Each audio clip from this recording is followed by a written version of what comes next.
ഇന്ന് കൂടുതലും രാഷ്ട്രീയത്തിലും മതത്തിലും ഒക്കെ കാണുന്ന അടിമകളെയാണ്. അങ്ങ് അന്ധമായി വിശ്വസിക്കുന്ന കുറേ മനുഷ്യർ ഏതെങ്കിലുമൊക്കെ പ്രത്യേക ശാസ്ത്രത്തിന് വേണ്ടി ഏതെങ്കിലുമൊക്കെ വ്യക്തിപൂജ കാരണവുമൊക്കെ രാജ്യത്തെക്കാളും കൂടുതൽ രാജാവിനെ പുകഴ്ത്തുന്നവർ. ഇതൊക്കെ ഒരു ദുരന്ത അവസ്ഥയാണ്.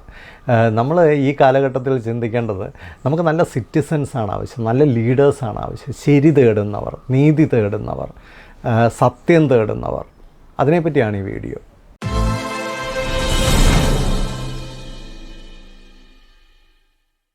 Either you can become A leader of change or A victim of change എന്ന് പറയാറുണ്ട്. മാറ്റങ്ങളുടെ കാലത്ത് നമുക്ക് ഒന്നുകിൽ ഒരു ബലിയാടാകാനായിട്ട് അത് നമ്മുടെ ചോയ്സാണ്, ഒരു ലീഡറാകണമെങ്കിലും അത് നമ്മുടെ ചോയ്സാണ്. ഇന്ന് ലോകത്തിലുള്ള എല്ലാ അസമാധാനവും സൃഷ്ടിക്കുന്ന അല്ലെങ്കിൽ എല്ലാ നാശവും സൃഷ്ടിക്കുന്ന ആൾക്കാർ ഈ അന്ധമായ വിശ്വാസികളാണ്. അത് രാഷ്ട്രീയത്തിലായാലും മതത്തിലായാലും ചില വ്യക്തികളിൽ, ചില സംഘടനകളിൽ, ചില ആശയങ്ങളിലൊക്കെ വിശ്വസിച്ചുകൊണ്ട് അന്ധമായി അതിനെ പ്രതിരോധിക്കാൻ ശ്രമിക്കുമ്പോൾ വരുന്ന വലിയ ദുരന്തം എന്താണെന്ന് ചോദിച്ചാൽ, ഒരിക്കലും നീതിക്ക് സ്പേസ് ഉണ്ടാകത്തില്ല, സത്യത്തെ ആരും അന്വേഷിക്കത്തില്ല, ശരി ഏതാണെന്നുള്ളതിൽ യാതൊരു അന്വേഷണം ഉണ്ടാവില്ല. അവരുടെ മനസ്സ് ബ്ലോക്ക്ഡാണ്. ഈ അന്ധമായ മനുഷ്യരുടെ ഒരു പ്രശ്നം, അവർക്ക് യാതൊരു വിഷനും ഉണ്ടാവില്ല.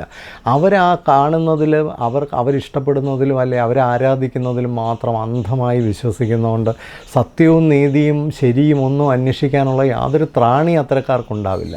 ഇവിടെയാണ് നമ്മൾ മനുഷ്യൻ്റെ ഡെവലപ്മെൻറ്റാണ് ലോക സമാധാനത്തിന് ഏറ്റവും പ്രധാനമായ ആവശ്യം എന്നുള്ളൊരു ചിന്തയിലേക്ക് വരുന്നത്. മനുഷ്യന് ഡെവലപ്മെൻ്റ് ഇല്ലെങ്കിൽ ലോകത്ത് സമാധാനം ഉണ്ടാവില്ല. മനുഷ്യന് ഡെവലപ്മെൻറ്റ് ഉണ്ടാവണമെങ്കിൽ അവനെ ഒരു ലീഡറാക്കാനായിട്ട് ശ്രമിക്കണം. അതൊരു ചോയ്സായി മാറുന്ന ഒരു കൂട്ടം മനുഷ്യരെയാണ് ലോകത്തിന് ഇന്ന് ആവശ്യം. ഈ അടുത്തിടയിൽ ഒരു സുഹൃത്തിനോട് പറയുകയുണ്ടായി, എല്ലാവരും അടിമകളാണ് എന്തിലെങ്കിലുമൊക്കെ.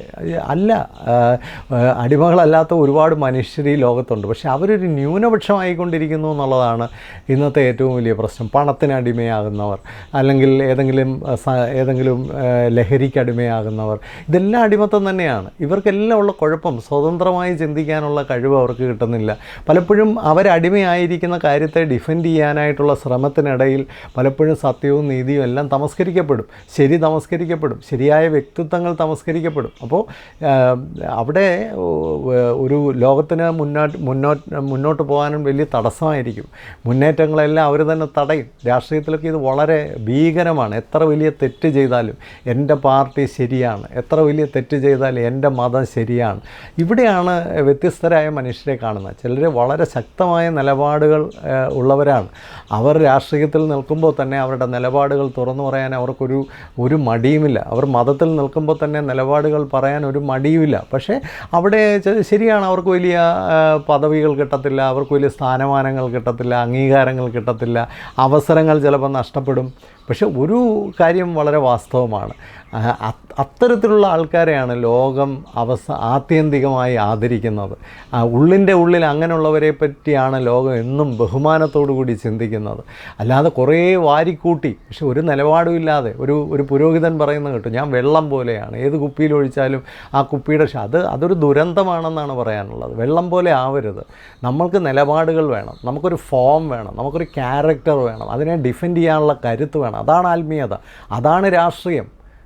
അതില്ലെങ്കിൽ പിന്നെ ഒന്നുമില്ല. ക്രിസ്തുവിനെ എടുക്കുക. ക്രിസ്തു ക്രൂശിൽ മരിക്കുന്ന സമയം വരെ ക്രൂശ് എന്ന് പറയുന്നത് അപമാനത്തിൻ്റെ ചിഹ്നമായിരുന്നു. പക്ഷേ ക്രിസ്തുവിനെ ക്രൂശിച്ചതോടുകൂടി കുരിശ് ഒരു അഭിമാനത്തിൻ്റെ ചിഹ്നമായി മാറുകയാണ്. നേതാജി സുഭാഷ് ചന്ദ്രബോസ് പറഞ്ഞിട്ടുണ്ട്, ഞാൻ ഒറ്റയ്ക്കാണെങ്കിൽ പോലും എൻ്റെ യാത്ര തുടരും, ഒരു സംശയമില്ല. കാരണം അതാണ് ശരിയെന്ന് വിശ്വസിച്ച് അതിലേക്ക് മുന്നേറാൻ എനിക്ക് ആൾക്കൂട്ടമൊന്നും ആവശ്യമില്ല. ഇന്ന് നമ്മൾ ആൾക്കൂട്ടം എവിടെ നിൽക്കുന്നു അവിടെ ചേർന്ന് നിൽക്കാം. എവിടെ നിന്നാൽ കയ്യടി കിട്ടും. കയ്യടിക്ക് വേണ്ടിയല്ല ശ്രമിക്കേണ്ടത്, നിലപാടുകളാണ് ആവശ്യം. ഇന്ന് രാവിലെ ഒരു പ്രൊഫസർ വിളിച്ചു, സാറേ ഒരുപാട് കുട്ടികളെ ഈ സമൂഹത്തിൽ നിന്ന് തെറ്റായ കോഴ്സുകളും മറ്റും കൊണ്ടുവന്ന് തട്ടിക്കൊണ്ടു പോകുന്നു, അതിനെതിരെ എനിക്കൊരു പ്രവർത്തനം വേണം. സാറിന് എന്നാണ് ഡേറ്റ് ഉള്ളത്, നമുക്കൊരു പ്രോഗ്രാം ചെയ്യണം, ഈ നാട്ടിലുള്ള കുട്ടികളെ അങ്ങനെ വിട്ടുകൊടുക്കാൻ പറ്റില്ല. ഇതാ ലീഡർഷിപ്പ് എന്ന് പറയുന്നത്. എതിർ സൈഡിൽ വലിയ ശക്തരാണ് നിൽക്കുന്നത്. അപ്പോൾ അത് പേടിയൊന്നുമില്ല. ഒറ്റയ്ക്കാണെങ്കിൽ പോലും, ചെറിയ നേരിയ ശബ്ദമാണെങ്കിൽ പോലും അതിലൂടെ സത്യം വിളിച്ചു പറയാൻ കഴിയുന്നവരെയാണ് ഈ കാലഘട്ടത്തിൻ്റെ ആവശ്യം. അടിമകളാകാൻ ഒരുപാട് പേരിന്ന് ലോകത്തുണ്ട്. തിരിച്ച് നീന്താൻ, ഒഴുക്കിന് അനുസരിച്ച് നീന്തുന്നതെല്ലാം ചത്ത മീനുകളാണെന്ന് പറയാറുണ്ട്. ഒഴുക്കിനെതിരെ നീന്തുന്നതാണ് ജീവനുള്ളതെല്ലാം.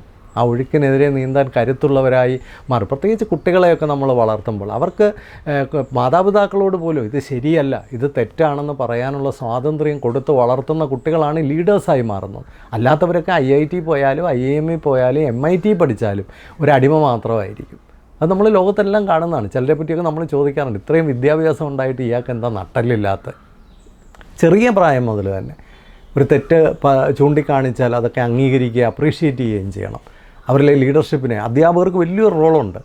അധ്യാപകരെ പോലും ക്രിട്ടിസൈസ് ചെയ്യുകയും തെറ്റാണെന്ന് പറയുകയൊക്കെ ചെയ്യുമ്പോൾ ആ ചെയ്തതിനൊരു താങ്ക്സ് പറയണം. അത്തരം കുട്ടികളുടെ ആ ലീഡർഷിപ്പിനെ വളർത്തിയെടുക്കണം. ഇന്ന് അത്തരം കുട്ടികളൊക്കെ തമസ്കരിക്കപ്പെടുക, അത്തരം കുട്ടികളൊക്കെ വെറും മോശക്കാരാണെന്ന രീതിയിൽ ചിത്രീകരിക്കുകയും ചെയ്യുന്നുണ്ട്. എങ്ങനെയാണ് പിന്നെ ഒരു സമൂഹത്തിന് ആവശ്യമായ ലീഡർഷിപ്പ് ഉണ്ടാവുക? നമ്മൾ ഒരു തിരുത്തലിൻ്റെ കാലഘട്ടത്തിലാണ് നിൽക്കുന്നത്. അടിമയാകണോ ലീഡറാകണോ എന്നുള്ള ഒരു ചോയ്സ് നമുക്ക് എല്ലാവരുടെയും മുമ്പിലുണ്ട്. മുതിർന്നവർ മാതൃക കാട്ടുക, കുഞ്ഞുങ്ങൾക്ക് അത് വളർത്തിയെടുക്കാനുള്ള അവസരങ്ങൾ കൊടുക്കുക. എല്ലാവർക്കും ആശംസകൾ. നല്ലതെന്ന് തോന്നുന്നെങ്കിലൊന്ന് ഷെയർ ചെയ്യാൻ മടിക്കണ്ട. Thank you so much.